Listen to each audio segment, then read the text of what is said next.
E aí, pessoal, tudo beleza? Vamos para o nosso primeiro item da teoria do conhecimento. A primeira pergunta é: o que é conhecimento? Bom, primeiro a gente tem que entender, precisa ter pré-requisitos. O que precisa existir para existir conhecimento? Para existir conhecimento, tem que existir algo que seja conhecido, né? Então, vou fazer aqui um esquemazinho. Então, assim, primeiro elemento, tem que existir um objeto, né? Um objeto a ser conhecido. Para que esse objeto seja conhecido, é preciso também que exista alguém, alguém que o conheça. Nesse caso, um sujeito. Então a gente precisa de um sujeito e de um objeto. Essa relação pode se dar de duas formas. O sujeito pode conhecer o objeto pelos sentidos, né? A visão, a audição, o tato, o olfato e o paladar. Ou ele pode conhecer esse objeto de uma outra forma, pela sua razão, né? Não necessariamente que seja pelos sentidos, né? Por exemplo, há conceitos que não precisam dos sentidos. Desde pequeno a gente aprende coisas abstratamente, né? E outras coisas eu preciso da empiria, eu preciso necessariamente do contato com algumas coisas. Então, a primeira lição, a lição mais simples em relação à teoria do conhecimento, é que para existir o conhecimento é necessário que exista uma relação entre um sujeito e um objeto. Esse sujeito vai formular o conceito na sua mente e transformá-lo numa proposição, depois a gente vai ver, ele vai transformar isso num conceito, por meio do raciocínio ou pelo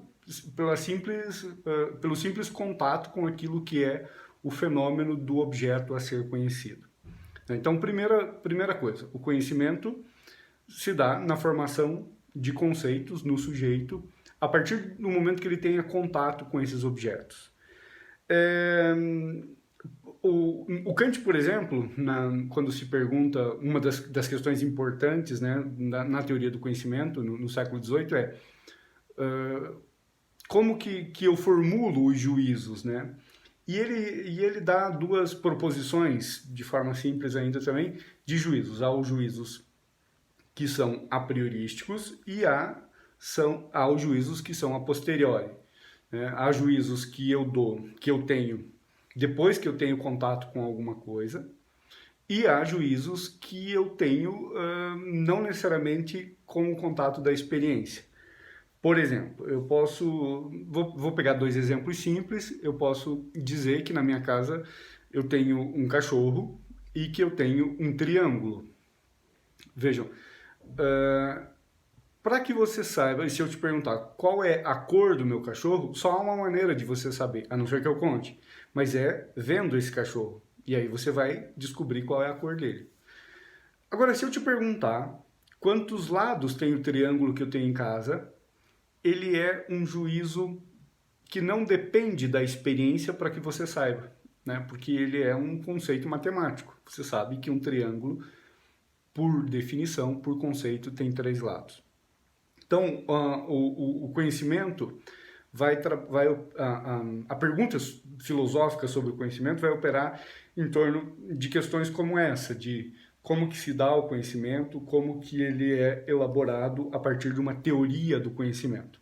Há outras discussões sobre o conhecimento importantes na filosofia, como, por exemplo, os métodos de conhecimento, os tipos de conhecimento, os níveis de conhecimento, se o conhecimento produz verdade, como que é justificado o conhecimento.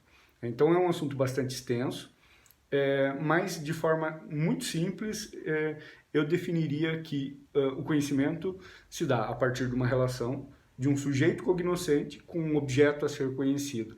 E essa relação se dá por duas vias básicas: a via dos sentidos e a via do raciocínio ou a via da razão.